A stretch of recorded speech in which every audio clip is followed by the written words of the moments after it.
నమస్కారం. నా పేరు డాక్టర్ అరుణ్ రాఘవేంద్ర, మెడినైన్ హాస్పిటల్లో ఆయుర్వేదిక్ ఫిజిషియన్ని. ఈరోజు మన టాపిక్ వచ్చేసి ఒబేసిటీ. ఒబేసిటీ అంటే ఏంటి? ఒబేసిటీ అంటే ఆయుర్వేదంలో స్థౌల్య అని అంటాం. ఒబేసిటీకి వచ్చే కారణాలు ఏంటి, దానివల్ల వచ్చే బాధలు ఏంటి, దానికి తరచు తగ్గే ఒబేసిటీ నుంచి బయటపడడం ఎలా, దానికి ట్రీట్మెంట్ ఆయుర్వేదంలో ఎలా ఉంటుంది. ఒబేసిటీ అంటే ఏంటి అంటే ఆయుర్వేదంలో స్థౌల్య అని అంటాం. స్థౌల్య అని అంటే కఫ దోషాస్ అనేటివి ఎక్కువ అవుతుంది అనమాట. కఫ దోషాస్ ఎందుకు అట్లా ఎక్కువ అవుతుంది అని అంటే మెయిన్గా ఒబేసిటీలో ఎక్కువ మనం తీసుకునే ఫుడ్స్ కానీ, ఎమోషనల్ స్ట్రెస్ కానీ, లేదు అని అంటే ల్యాక్ ఆఫ్ ఎక్సర్సైజ్ చేయకపోవడం కానీ, తరచుగా నిద్రపోవటం కానీ, అలానే డే టు డే నైట్ అంతా మేలుతోటి ఉండడం కానీ, అలా ఒబేసిటీ అనేది పెరుగుతూ ఉంటుంది. ఇంకొకటి కారణాలు కూడా ఉంటాయి. సర్జరీస్ వల్ల కూడా మనకి ఒబేసిటీ అనేది పెరుగుతూ ఉంటుంది అన్నమాట. ఎక్కువగా ఒబేసిటీ మెయిన్లీగా మందాగ్ని అని అంటాం. మందాగ్ని ఎందుకు అలా అవుతుంది అని అంటే మన తినే ఫుడ్ ఏదైతే ఉందో అది ఎక్కువగా మంద అగ్నిలో కన్వర్ట్ అయిపోతుంది అనమాట. మంద అగ్నిలో కన్వర్ట్ అయిపోవడం అంటే ఏంటి అని అంటే డల్నెస్ అయిపోవడం అనమాట. అగ్ని అనేది డైజెస్టివ్ పవర్ ఏదైతే ఉందో అది తగ్గిపోతుంది అనమాట. సో అది పోయిన తర్వాత ఏమవుతుంది అని అంటే ఇండైజెషన్లో ఉన్న డైజెషన్ అయ్యే ఏదైతే అగ్ని ఉంటుందో అది డైజెషన్ అనేది తక్కువ అవుతుంది అనమాట. సో డైజెషన్ తక్కువ అయిపోయిన తర్వాత ఎందులో కన్వర్ట్ అవుతుంది అని అంటే డియోడినమ్ జంక్షన్స్లో కానీ, లార్జ్ ఇంటెస్టైన్లో కానీ, స్మాల్ ఇంటెస్టైన్లో కానీ అబ్జర్వేషన్స్ అనేది న్యూట్రిషన్స్ వైజ్గా అనేటివి జరగవు అనమాట. సో ఇక్కడ డియోడినంలో జంక్షన్లో అబ్జర్వేషన్స్ కానీ, స్మాల్ ఇంటెస్టైన్లో అబ్జర్వేషన్స్ కానీ, లార్జ్ ఇంటెస్టైన్లో అబ్జర్వేషన్స్ కానీ కరెక్ట్గా జరుగుతూ ఉండాలన్నమాట. సో ఈ ఇండైజెషన్ అయిపోయినప్పుడు ఏమవుతుంది అని అంటే కఫవృద్ధి అనేది పెరుగుతూ ఉంటుంది అన్నమాట. కఫవృద్ధి పెరిగినప్పుడు ఏమవుతుంది అని అంటే ఫ్యాట్ అనేది ఎక్కువ అవుతుంది అన్నమాట. బాడీ బెల్లీ ఫ్యాట్స్లో కానీ, థై రీజన్స్లో కానీ, ఆర్మ్స్ రీజన్స్లో కానీ, ఫేస్లో కానీ అలా బాడీ అంతా వెయిట్ గెయిన్ అవడం జరుగుతుంటుంది.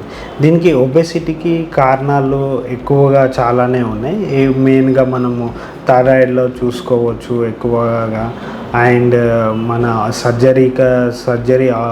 సర్జరీలో కూడా చూసుకోవచ్చు. ఏదైనా సర్జికల్ ప్రొసీజర్స్ కానీ, మెడికేషన్స్ వల్ల ఒబేసిటీ కూడా పెరుగుతూ ఉంటుంది అన్నమాట. సో దీనికి తగ్గించుకునే మార్గం ఏంటి? మెయిన్గా వచ్చేసి ఇక్కడ వచ్చేసి కఫ వృద్ధి అనేది ఎక్కువ అవుతుంది అన్నమాట బాడీలో. సో కఫ వృద్ధి ఎక్కువ అయిపోయినందువల్ల మనం ఏం చేసుకోవచ్చు అని అంటే మెడికేషన్స్ తీసుకోవచ్చు. దాంతోపాటు ఆయుర్వేదంలో మంచి పంచకర్మ ట్రీట్మెంట్స్ తీసుకోవచ్చు అన్నమాట. ఆయుర్వేదంలో మెయిన్లీ పంచకర్మ ట్రీట్మెంట్స్లో వచ్చేసి వమనం కానీ, విరేచనం కానీ అకార్డింగ్ టు ద కఫ వృద్ధి కానీ, బాడీ టైప్ కాన్స్టిట్యూషన్ బట్టి మనం సెలెక్ట్ చేసుకోవడం జరుగుతుంది అన్నమాట. సో అక్కడ నుంచి మెయిన్గా వచ్చేసి ఊర్ధ్వర్ధనం కానీ, అభ్యంగం కానీ, స్వేదనం కానీ, ఇలాంటి నస్యం కానీ ఇలాంటి మెడికేషన్స్ మనం ఇస్తామన్నమాట ఆయుర్వేదంలో అండ్ పంచకర్మల్లో వమనం అంటే ఏంటి? వమనం అంటే మెయిన్లీగా డీటాక్సిఫికేషన్ మెథడ్ అనమాట. ఇది వమనము అంటే పర్టిక్యులర్ డ్రగ్ అనేది తీసుకొని ఓరల్లో తీసుకోవాల్సి ఉంటుంది. దాంతోపాటు వమనము అనేది ఒక సర్టెన్ ఎపిసోడ్స్ టైప్ వచ్చేస్తుంది అన్నమాట. సో ఇంకొకటి వచ్చేసి విరేచనము వచ్చేసి దోషాస్ బేస్డ్ చేసుకొని మనం ఇస్తామన్నమాట. విరేచనం అనేది మెయిన్గా పర్గేషన్ థెరపీ. ఇది కూడా same as particular drugs select చేసుకొని ఇవ్వడం జరుగుతుంది. అండ్ దాని తర్వాత ఊర్ధ్వర్ధనం అంటే ఏంటి అని అంటే పంచకర్మ టేబుల్ మీద పేషెంట్ని పడుకోబెట్టి పౌడర్ ఫామ్లో ఊర్ధ్వర్ధనం చేస్తామన్నమాట.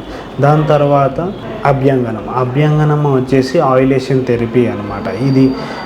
ఇది ఒక మెడిసిన్. ఇంకొకటి వచ్చేసి స్వేదనం. స్వేదనము అంటే స్టీమ్ బాతుల్లో పర్టికులర్ డ్రగ్స్ అనేది వేసి బెల్లీ ఫ్యాట్ని తగ్గించేలా మెడికేషన్స్ ఉంటాయి అన్నమాట. ఇంకొకటి నస్య ఎందుకు ఇస్తాము అంటే మెయిన్గా నాజల్ క్యావిటీ, ఎమోషనల్ స్ట్రెస్ కానీ, యాంగ్జైటీ కానీ, డిప్రెషన్ కానీ, ఇతర ఓరల్ క్యావిటీ డిజార్డర్స్ ఏమైనా ఉన్నా కానీ నస్యం కూడా ఇస్తామన్నమాట.